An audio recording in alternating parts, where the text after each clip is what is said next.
Conversatorios Ciudadanos. Agradecemos por el apoyo a Nova Travel. Innovar es viajar. BIS, Inteligencia Empresarial. EBP, Eficiencia Energética. Cuenca Legal, Servicios Jurídicos. Baby Spa, Cuenca. Distrito, Taller de Tapas. De Mousse, dulzuras para compartir. Togra, consultores asociados, asesores tributarios.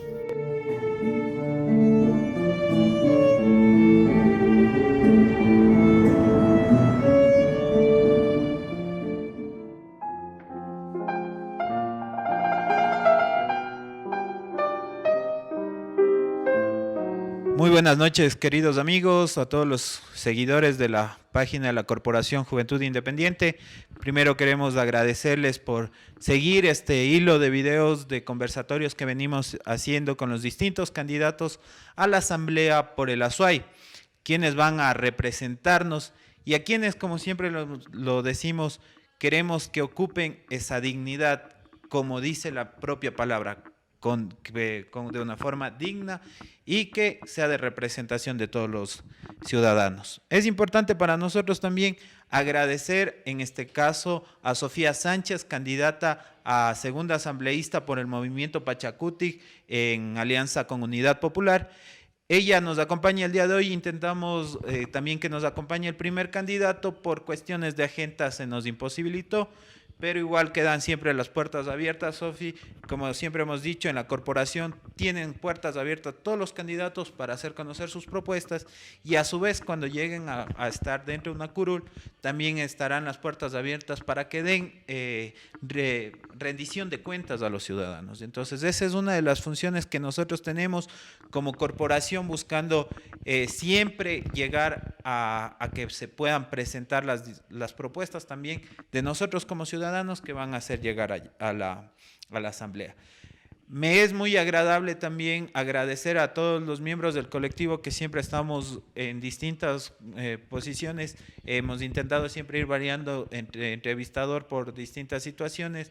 La voluntad de todo este grupo que está acá atrás de la corporación siempre va a ser en pos de un desarrollo profesional y también, como siempre hemos dicho, las puertas abiertas de la corporación.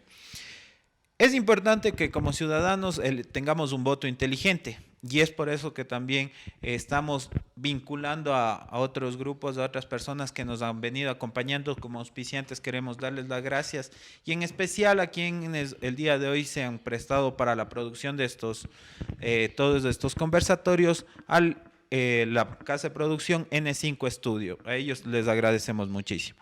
Empecemos. Sofía Sánchez, segunda candidata asambleísta por el movimiento Pachacutic. Cuéntanos un poquito más, ¿quién es Sofía Sánchez y por qué quiere ser candidata, por qué quiere ser asambleísta? Bueno, muy buenas tardes a todos los que nos están viendo. Gracias a ustedes por la invitación. Estoy muy gustosa de poder participar de este conversatorio y sobre todo dar a conocer a todas las personas cuáles son las propuestas que hoy nosotros nos hemos planteado como equipo y como bloque de Pachacutic en alianza con Unidad Popular. En realidad vivimos una crisis política en nuestro país, vivimos un momento, yo diría que no se lo ha vivido nunca, donde los actos de corrupción han estado presentes en todas las actividades. Tenemos una asamblea con el 2% de credibilidad y ese es uno de los principales motivos por el cual estoy hoy aquí. Es importante que los jóvenes se involucren en política, que las mujeres tengamos estos espacios de participación y vayamos pues de una u otra forma teniendo empoderamiento en espacios importantes y pues hoy he tenido la oportunidad de estar participando. Realmente gustosa porque hicimos actividad en la gestión pública, trabajé en la prefectura de la Azuay y realmente sí se puede hacer administración pública honesta, transparente, responsable, no hacer un mal uso de los fondos públicos y eso es lo que hoy necesita el país. Entonces por ese principal motivo pues estamos representando pues a los azuayos en esta candidatura y pues he decidido mi participación. Muchísimas gracias, Sofi. Tú mencionaste algo, el país está dividido y además de una asamblea que está siendo ahorita mal vista por todos los ciudadanos. ¿Cómo recuperar la confianza en el poder legislativo y cómo no llegar a esas trampas dentro de la asamblea para, como sucedió, como es el reparto y esas situaciones, para que haya un consenso general?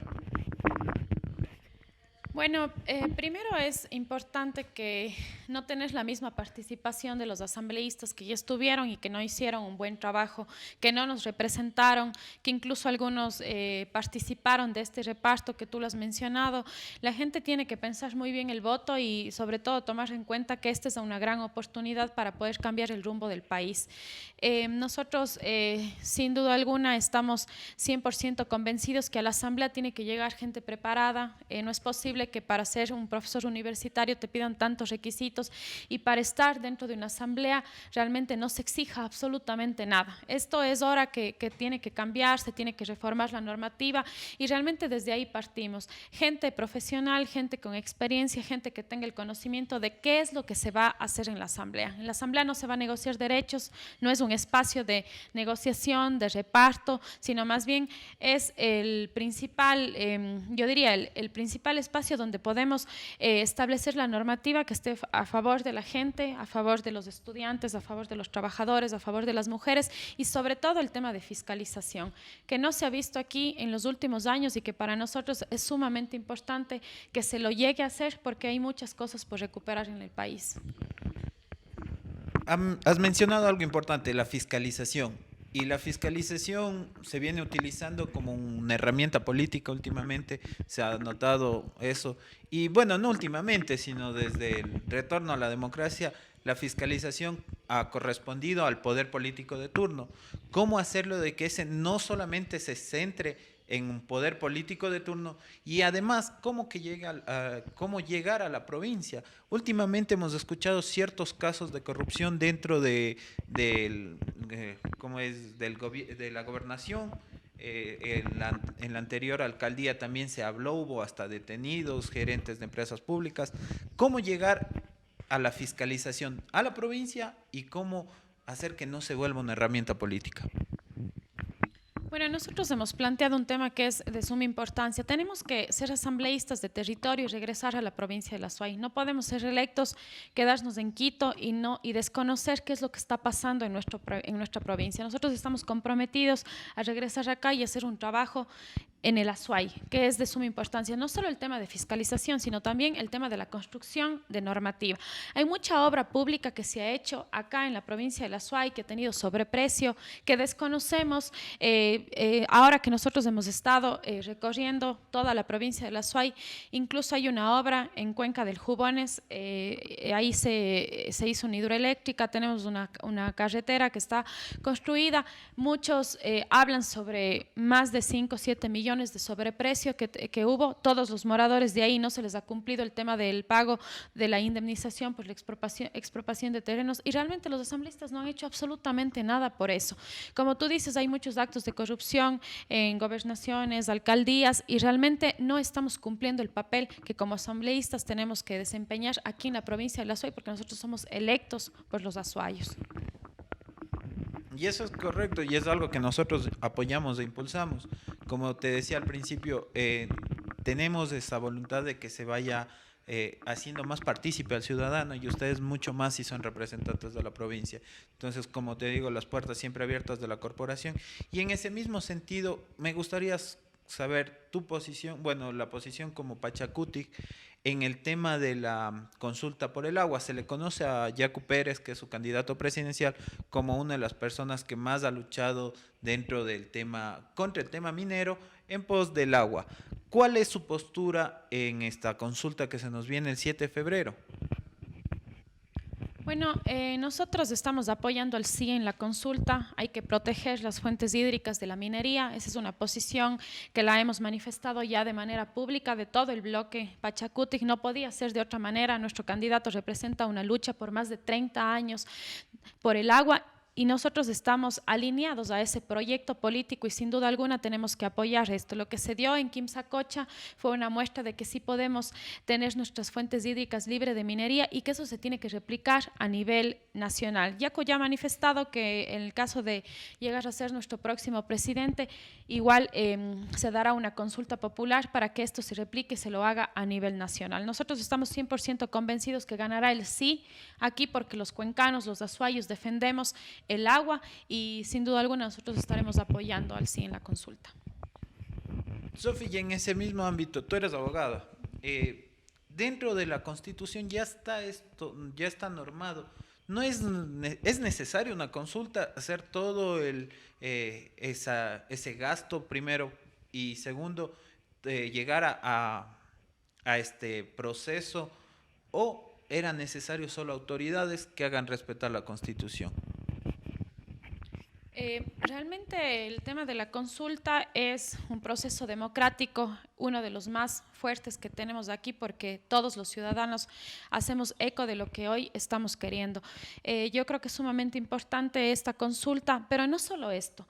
Si bien es cierto, tú has dicho, el tema del medio ambiente, la naturaleza está normado ya en la Constitución, sin embargo nos hace falta una ley, nos hace falta normativa. Nosotros hemos hablado con nuestros compañeros, con el equipo de trabajo, incluso de un código de protección a la naturaleza, porque no hay los caminos exactos para la sanción, no están regulados y de una u otra forma viene la autoridad de turno, entrega las concesiones mineras y no hay normativa sobre eso, no hay control. Entonces es por esto que nosotros estamos pensando trabajar en esa normativa también desde la Asamblea. Es muy interesante, tú mencionabas de que no hay un código en el cual se rijan las leyes. He seguido de cerca algunos de esos procesos y dentro de esto también se ha venido hablando de un código que recién fue vetado, que también estaba relacionado ya un poco más a la salud, el Código de la Salud. ¿Cuál es su posición como Pachacuti frente al Código de la Salud o debería haber un nuevo tratamiento? Porque al fin y al cabo es un código que se ha tratado varios años. ¿Cuál va a ser su posición? Bueno, nosotros estuvimos en contra de este veto total que se dio al Código de la Salud. Eso nos impide incluso no volverlo a tratar por más de un año y en lo que sí estoy completamente en contra, no estoy apoyando, es que nosotros lleguemos a un puesto por elección popular yo diría a la administración pública con un tema personal. No podemos llegar a la Asamblea y legislar en base a una posición personal, en base a una posición religiosa que nosotros tengamos, porque estamos ahí y estamos representando a todos los ecuatorianos. Lo que sucedió con la vicepresidenta, que ella incluso amenazó y dijo que ella renunciaba si es que no se vetaba el Código de Salud por una concepción religiosa que ella tiene, estamos completamente en desacuerdo. Eso no puede pasar en una autoridad que representa a todos los ecuatorianos y más aún entendamos que nosotros estamos en un país laico, reconocido por la Constitución y se tienen que respetar todas las posiciones que se tengan y en base a eso legislar, en base a eso normar. El Código de la Salud tiene muchos aciertos, muchos temas positivos, estuvimos en contra de su veto y realmente es urgente volverlo a tratar porque hay muchos temas de educación, hay muchos temas de sexualidad, de salud, que son urgentes aquí en nuestro país y que de una u otra forma se han convertido en un impedimento y estamos viendo tanta violencia que se está viviendo aquí y es porque no se norma el tema de la educación. Un gran punto, la educación. ¿Cómo mantenerla? ¿Cómo evitar? Últimamente, justamente hace tiempo tuvimos un conversatorio entre los compañeros y decíamos, es increíble cómo se ha venido desprestigiando la educación pública. Yo lo defiendo, yo he estado desde escuela pública, colegio público, universidad pública y conozco mi sentir personal es que yo soy muy agradecido hacia el sector público, pero hemos visto que sí, ahora yo a mi hija la tengo en un colegio privado, pero no es solamente porque a mí no me hubiese gustado que ella también esté en un sector público, sino es porque ha corrido un desprestigio, porque ha habido una falta de inversión y es lo que se ha notado en los últimos años.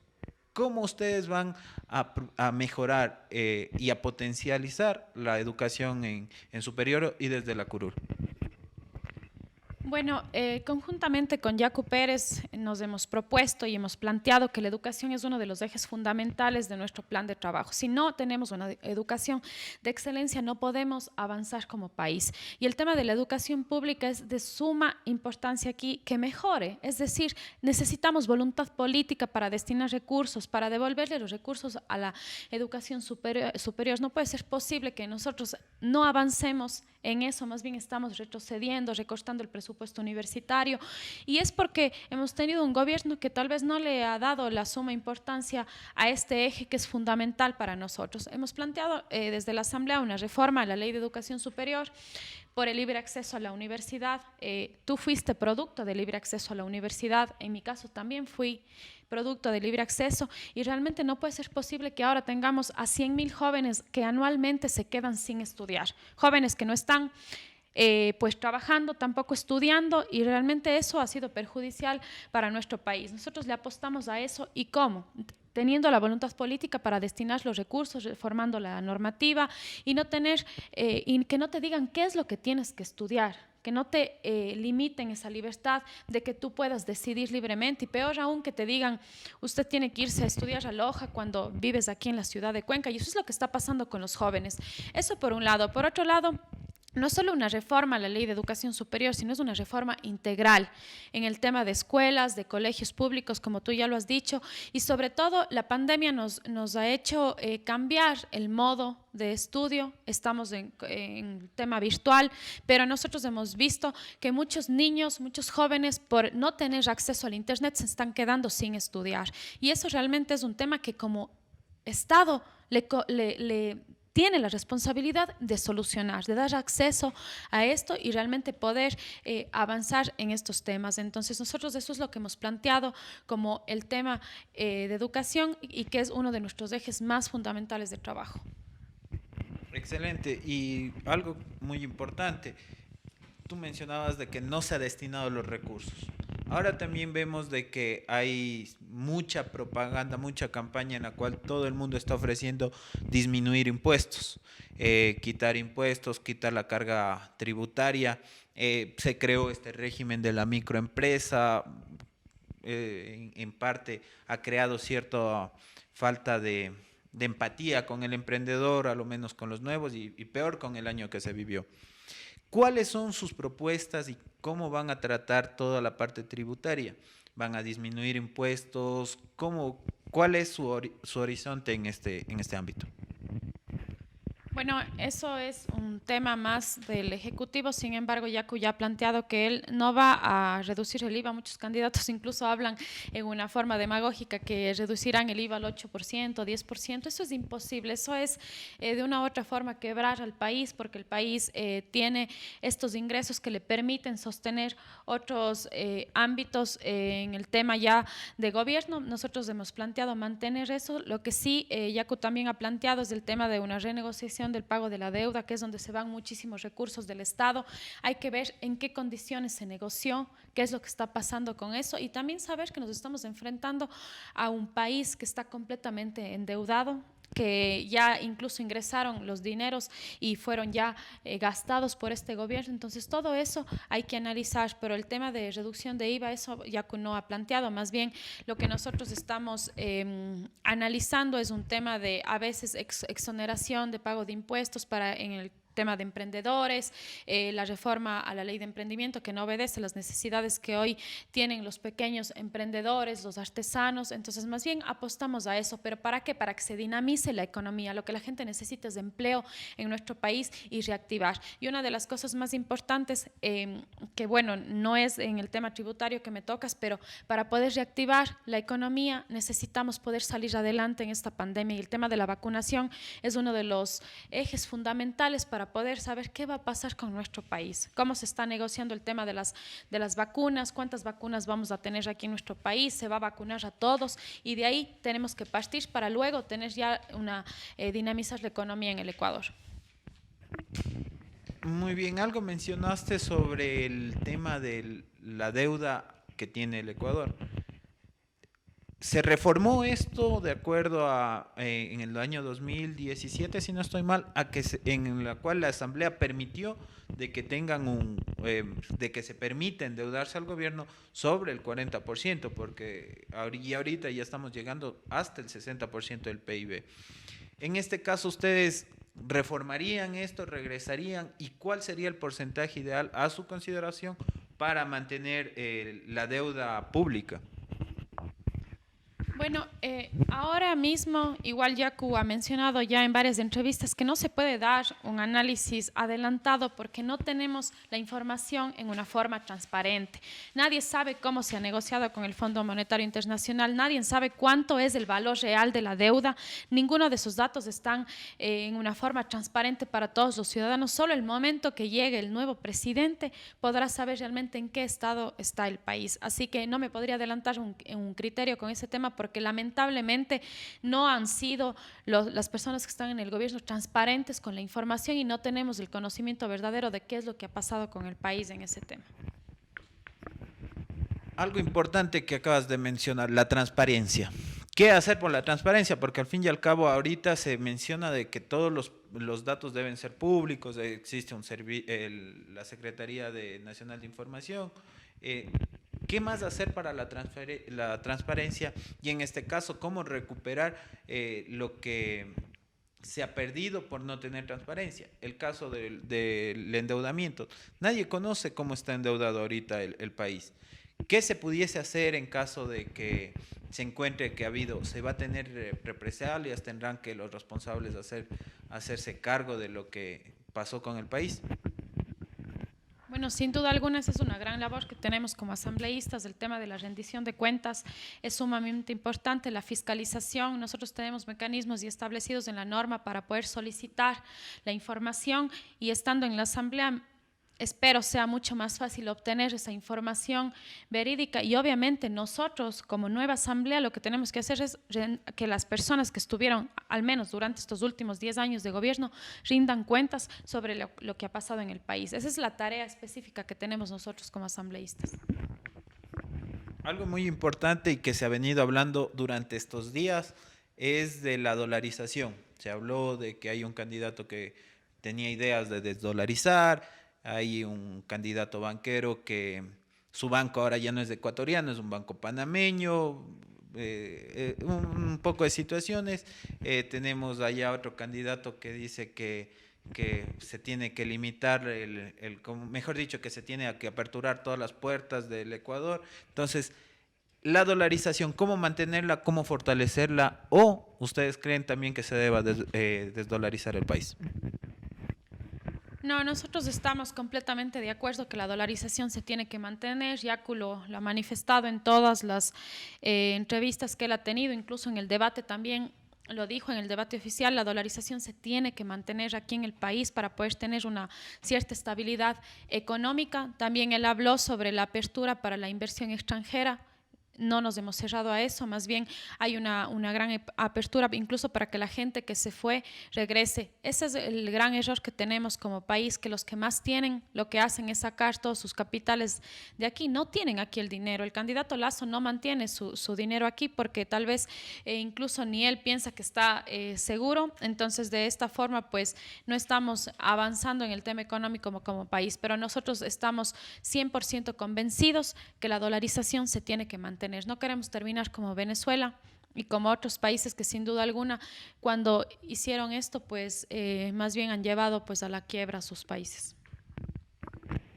Muy bien, Sofi. Otro de los casos también y de lo que se viene mencionando es de que el IES está quebrado y a muchos de los que ahorita somos aportantes tal vez para cuando nos toque la jubilación ya no haya recursos. ¿Cómo fortalecer el IES?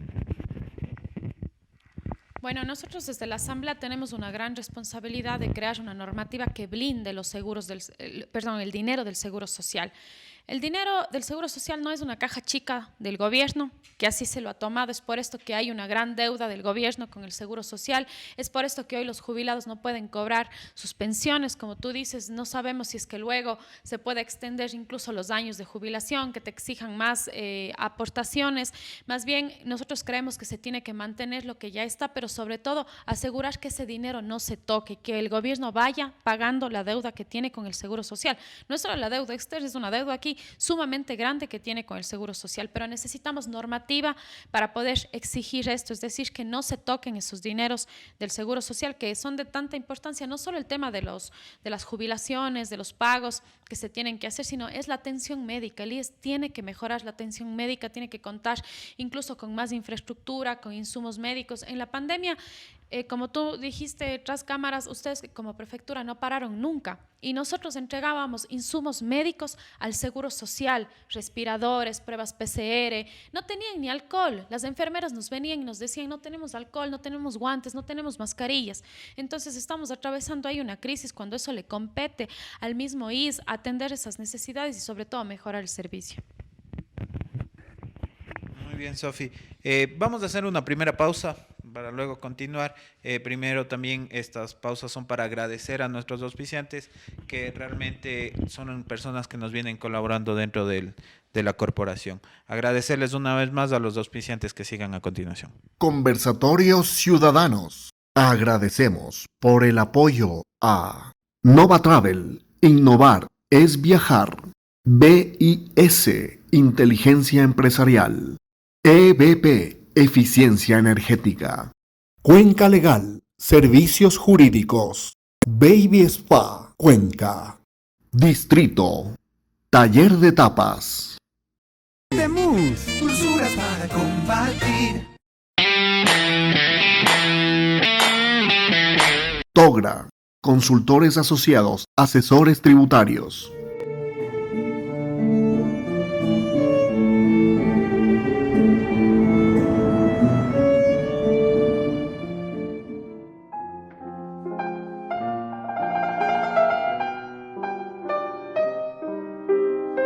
Muchísimas gracias a todos nuestros auspiciantes. Vamos a continuar con Sofi. Hemos conversado un poco de algunos temas.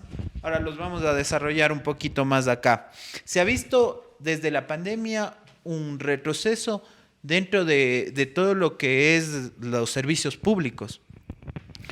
Obviamente hay que tener el distanciamiento, pero aún así se ha visto de que ya se están vendiendo cupos, que hay ciertos tramitadores. ¿Cómo recuperar el buen servicio público desde su curul? ¿Qué van a impulsar?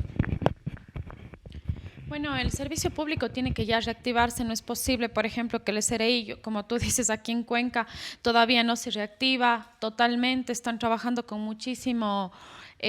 con muchas restricciones, poco personal. Tienes que hacer una fila gigantesca, lo venden los puestos allá afuera y realmente el sector público es uno de los más indicados a ya reactivarse. Son los primeros, es posible, nosotros lo hicimos desde la prefectura de la SUAY, nunca cerramos las puertas, seguimos atendiendo. Claro que hay personas que no pueden ir, esas personas trabajarán desde la casa, pero el sector público es uno de los más importantes, el que tiene que estar siempre al servicio de todos los ciudadanos y nosotros plantearemos que ya se reactive.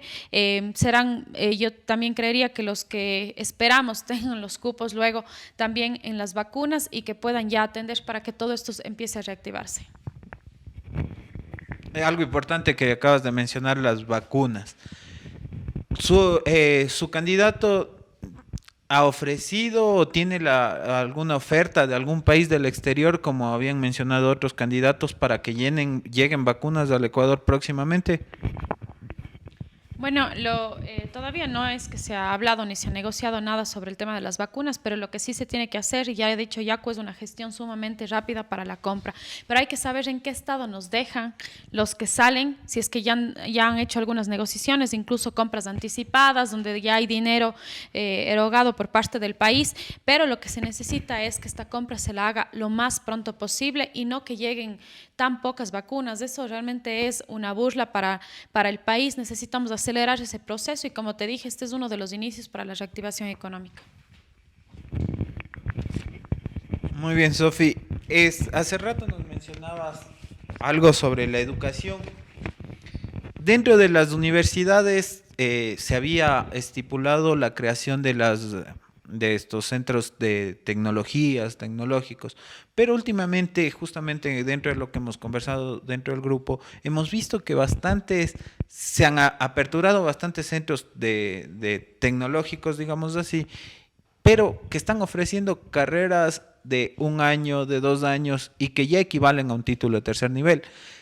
se pudiese mencionar que es una competencia desleal a las universidades. ¿Cómo regular esto? ¿Cómo permitir y cómo fortalecer esto? Bueno, nosotros lo que habíamos planteado es la apertura de institutos tecnológicos que tengan carácter público, porque eso es lo que necesita brindar este servicio a los estudiantes. Sin duda alguna habría que analizar cuáles son los títulos que están dando. Jamás se podrá equiparar a un título universitario, pero más bien si son carreras cortas, son tecnologías que les permitan pues, a los jóvenes tener ya un oficio, una profesión, es de suma importancia. Hay que saber cómo se está regulando eso en el ámbito privado, pero nosotros desde el sector público mantenemos que es importante los cursos tecnológicos que sales ya desde el colegio y pues los posteriores, que será un servicio que brinde el sector público. Muy bien, Sofi. ¿Crees en la universidad fiscomisional o en una parte de que el Estado también tenga una parte de la universidad fiscomisional? Bueno, nosotros creemos que antes que universidades fiscomisionales, es decir, mixtas, como tú lo has mencionado, tenemos que priorizar a las universidades públicas como tal, darles presupuesto, mejorar el servicio, mejorar la infraestructura. Eso es lo que primero hay que hacer antes de crear estas universidades fiscomisionales que de una u otra forma tendrán un costo para los estudiantes. Hay que mejorar lo que ya tenemos, hay que mejorar la infraestructura, hay que darle valía a estos elefantes blancos que fueron construidos en la época del correísmo y que no están siendo utilizados por falta de personal, por falta de presupuesto. Eso es lo que hay que pulir en un inicio y posterior a eso ver qué otras opciones se les puede dar a los estudiantes. Muy bien, Sofi. Vamos a otro tema que a lo menos durante estos días ha sido de conmoción nacional, el tema de la seguridad. El día de ayer hubo un grave caso, digamos, de violencia en la ciudad de Guayaquil, que estuvo involucrado cierto presentador de televisión y que ha indignado al país completo, más que nada porque creo que la mayoría tiene un indicio de quién pudo haber sido, pero vemos una fiscalía y una justicia ecuatoriana muy pávida, muy escondida, con miedos, no sabemos. ¿Qué se pudiese hacer dentro de la Asamblea como para evitar y como para comenzar a fortalecer la seguridad? Entendiéndose que la inseguridad también es uno de los, digamos así, de los resultados del desempleo. ¿Cómo fortalecer la seguridad? Tal vez fortalecer las penas en el COIP, no sé. Bueno, más que eso, nosotros creemos que lo que está pasando ahora con la justicia, con la fiscalía, es la falta de independencia de poderes que hemos tenido en nuestro país. Una justicia que se debe siempre al Ejecutivo, que no actúa con celeridad en todos los casos, que tiene yo diría, una mirada selectiva hacia ciertos casos, hacia otros no. Eso es lo que vivimos absolutamente todos los días. Es urgente fortalecer el sistema judicial, fortalecer las fiscalías y sobre todo hacer un trabajo en conjunto con los GATS en el tema de seguridad. Como tú lo dijiste, la inseguridad que hoy vivimos, la delincuencia, es la falta de empleo, es consecuencia de la falta de educación y eso es lo que primero nosotros hemos planteado que hay que mejorar, pero sin duda alguna el tema de seguridad, tenemos un ministerio de gobierno que se fusionó con el Ministerio de Defensa y realmente no están haciendo un trabajo adecuado con todo lo que está pasando aquí en nuestro país. Tenemos poderes que se han ido dando, que es de conocimiento público por parte de la corrupción, vivimos unas mafias totales y realmente eso es lo que hay que corregir y corregirle de raíz. Cortar ese poder que tienen personas que ni siquiera forman parte del sistema judicial, que ni siquiera forman parte del gobierno, pero que sin duda alguna se han apoderado del país, yo diría de una forma clandestina, y hoy hacen uso del sicariato para poder cubrir de una u otra forma sus espaldas. ¿Permitirías legalizar la marihuana? Bueno, ahora ya está regulado en nuestro país para usos medicinales. Habría que hacer un gran análisis si es que para consumo personal es lo más adecuado y sobre todo si nuestro país está preparado para esto. Primero necesitamos educarnos en muchos ámbitos para poder pasar a esto, pero en temas medicinales estoy 100% de acuerdo que sí se lo puede usar como aceites para tratamientos de cáncer, incluso otras enfermedades que ya se lo ha hecho y que se ha utilizado de una buena forma. Otro en estos mismos temas medio controversiales, el aborto. ¿Lo apoyas, el libre aborto, el aborto bajo ciertas condiciones? ¿Cuál es tu posición? Bueno, este es un tema que se lo tiene que tratar, no podemos dejarlo de lado y sobre todo, como ya lo dije en un inicio de la entrevista, sin una posición personal como Sofía Sánchez, sino sabiendo qué es lo que está pasando en nuestro país, con cifras, con datos, cuántas niñas son violadas. Nosotros tenemos en nuestro Código Integral Penal ya despenalizado el aborto en 2 situaciones, que es cuando está en peligro la vida de la madre o cuando una persona con alguna discapacidad fue violada.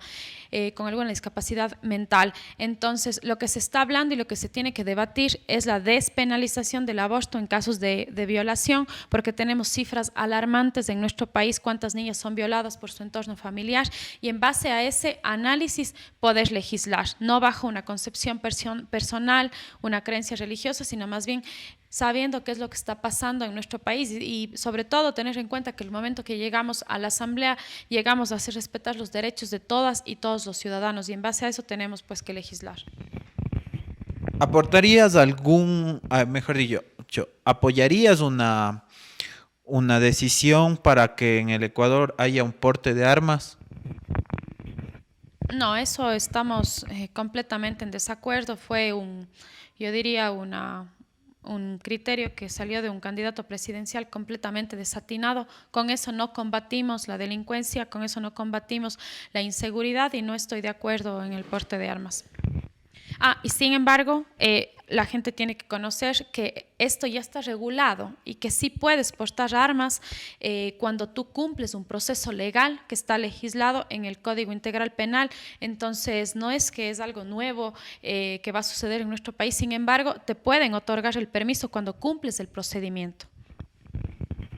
Muy bien, Sofi. Por otro lado, ¿cómo prevenir la violencia de género? Se han visto campañas, cómo fortalecer, pero ahora desde el lado normativo, desde parte de la legislatura. Bueno, nosotros estuvimos justamente participando de un foro hace 2 días donde se debatió todo este tema y las cifras que tenemos en nuestro país de violencia son alarmantes.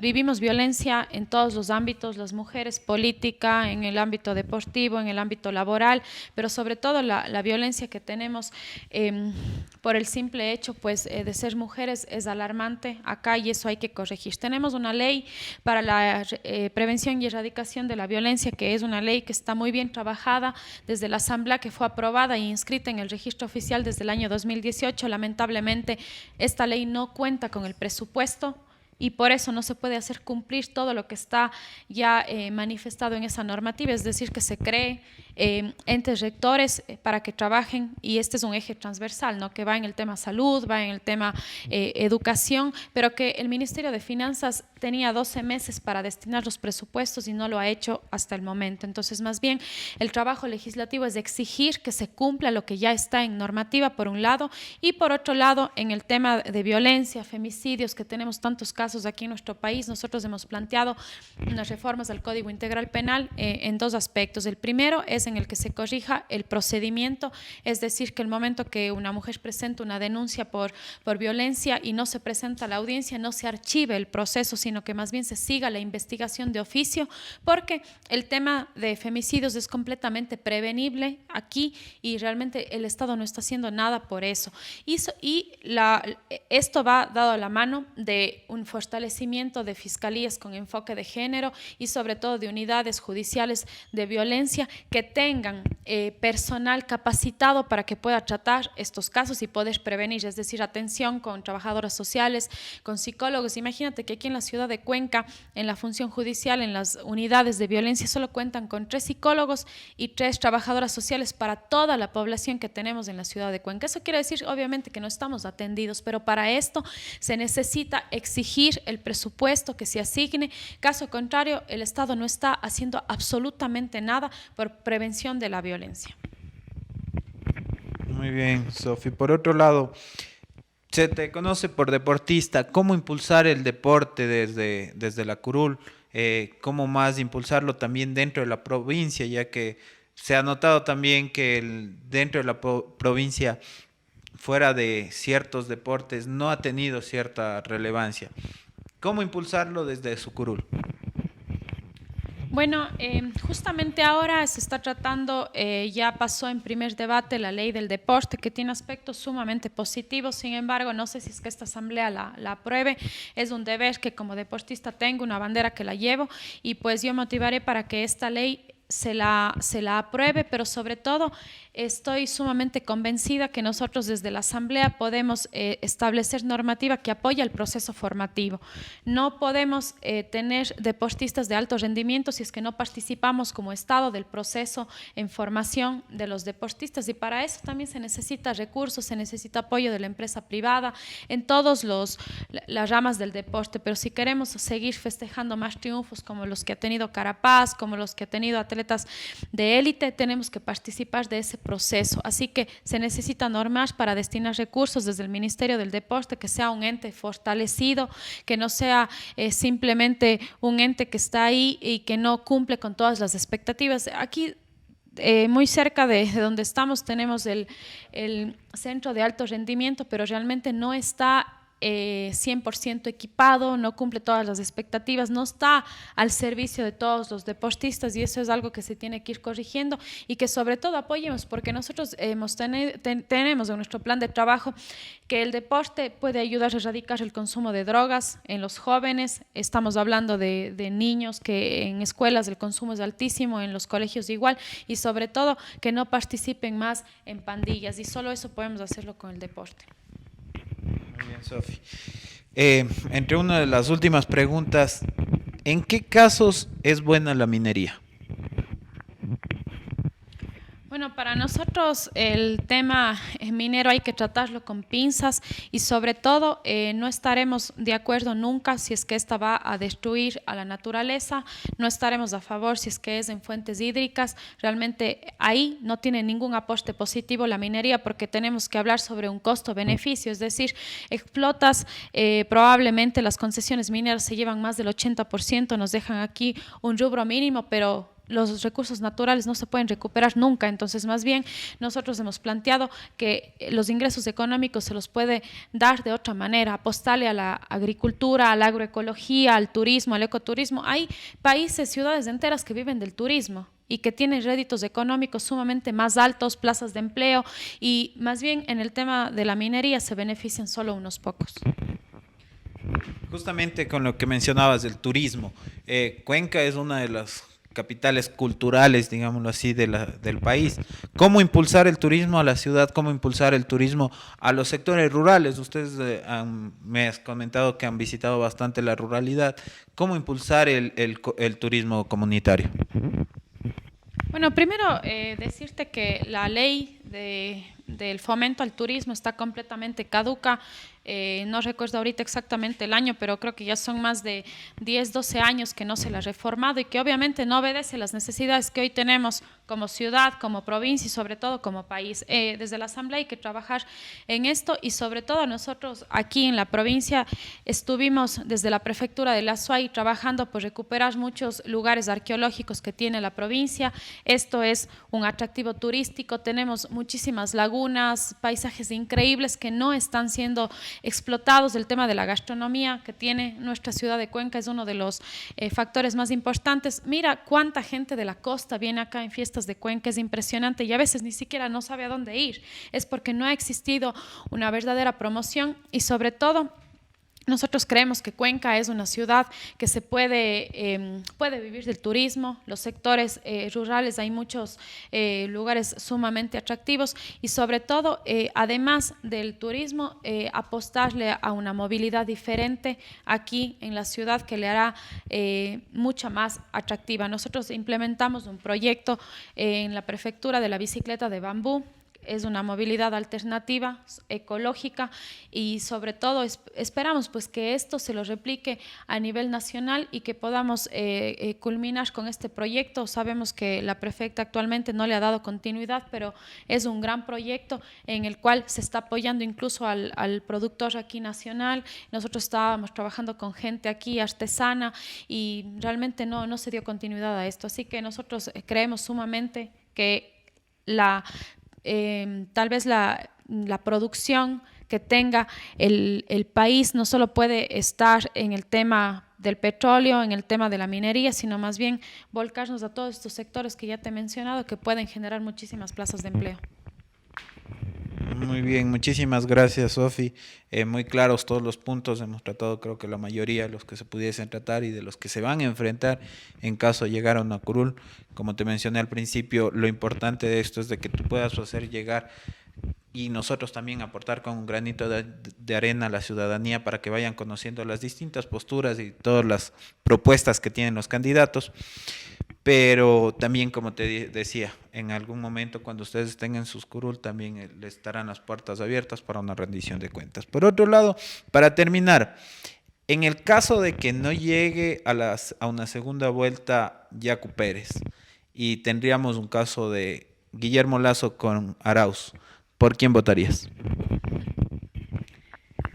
Creo que esa posibilidad no va a pasar. Nosotros estamos 100% convencidos que Yaku estará en segunda vuelta. Es lo que se percibe en territorio, es lo que nosotros hemos visto, no solo aquí en la provincia de La Suay, en El Oro tuvo un recibimiento sumamente grande, todo el oriente está apoyándole a él, la Sierra, Cotopaxi, Tungurahua, toda esa zona es 100% está con Yaku Pérez, así que esperemos hasta el 7 de febrero, no me adelanto a un criterio con respecto a lo que me has mencionado, porque nosotros como bloque de Pachacuti, como movimiento, estamos convencidos que él sí puede llegar y dar una gran sorpresa en segunda vuelta, y por qué no apoyar a un Azuayo que realmente ha hecho mucho por la provincia y pues que puede incluso generar muchísimas políticas públicas para apoyo a un Azuay que ha estado abandonado en salud, en educación, en temas de vialidad, y realmente esperamos que lo que tú dices no sea así, sino que más bien Yaku esté en segunda vuelta. Y si, reformulando, ¿a quién preferirían en segunda vuelta? ¿A Guillermo Lasso o a Arauz? Como rivales. Estoy convencida que Yaku en segunda vuelta puede ganar a cualquiera de los dos, porque no son buenas opciones. Decirte que el candidato Arauz representa la corrupción que hemos vivido durante estos últimos 14 años. Están más de 6 personas coidearios de él en la cárcel y 15 aproximadamente prófugos. La imagen que ellos utilizan del correísmo es de un presidente que está prófugo de un expresidente que está prófugo de la justicia.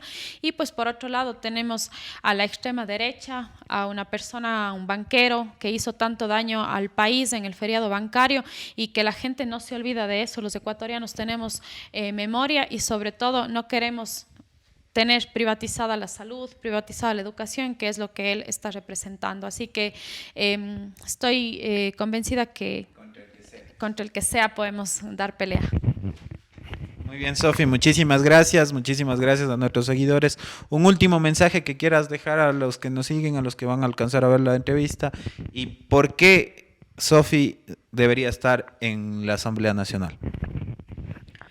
Bueno, primero agradecer, como te dije, en territorio tenemos muchísimo apoyo de la gente. Yo sí quiero hacer público este agradecimiento, realmente el cariño, y esto es lo que representa el buen trabajo que ha hecho Yaku en la prefectura, y sobre todo esta lucha que hemos tenido por tanto tiempo, y sobre todo esta lucha personal de él por el tema del agua es fundamental en nuestro país y en nuestra provincia de La Suay.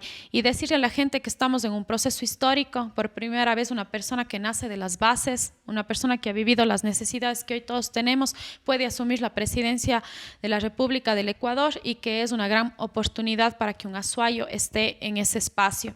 Eso como un mensaje final, y por lo otro que me decías, pues la Asamblea y toda la institución pública necesita ser renovada, necesita gente joven, y eso es lo que nosotros estamos representando hoy, a los jóvenes profesionales, a los deportistas y sobre todo a las mujeres jóvenes que tanto ansían estar en estos espacios para poder tener en algún momento una equidad en derechos, que es lo que necesitamos.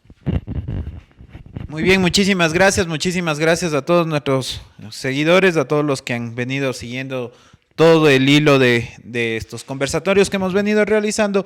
Queremos agradecer de manera especial a la casa productora que nos está ayudando en esta ocasión, N5 Estudios, a través de toda su gente, de todo su equipo. Además queremos agradecer a todos los que nos han venido auspiciando durante este tiempo, que los verán en la plaqueta final. Una vez más, hacerte la invitación en el momento en que llegues a Nocurul, las puertas siempre abiertas, y también para distintas actividades que sean de transmisión al ciudadano. Como Corporación Juventud Independiente siempre nos gusta recordar de que el Ecuador no solamente necesita mejores políticos, sino que también necesita mejores ciudadanos, y esa es en la parte en la que tenemos que trabajar todos y todos los días. Muchísimas gracias a todos los que nos han seguido. Seguiremos en este hilo. Esperemos hasta la próxima semana tener más candidatos y a su vez darles y brindarles la oportunidad de que escuchen sus propuestas. Muchísimas gracias. Buenas noches.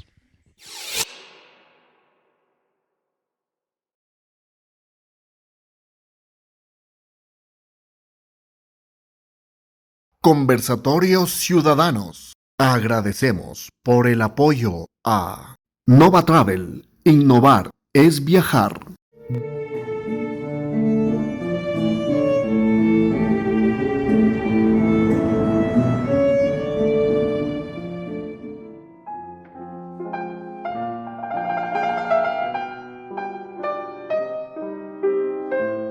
BIS, Inteligencia Empresarial. EBP, Eficiencia Energética. Cuenca Legal, Servicios Jurídicos. Baby Spa, Cuenca. Distrito, Taller de Tapas. Temus, dulzuras para compartir. Togra, Consultores Asociados, Asesores Tributarios.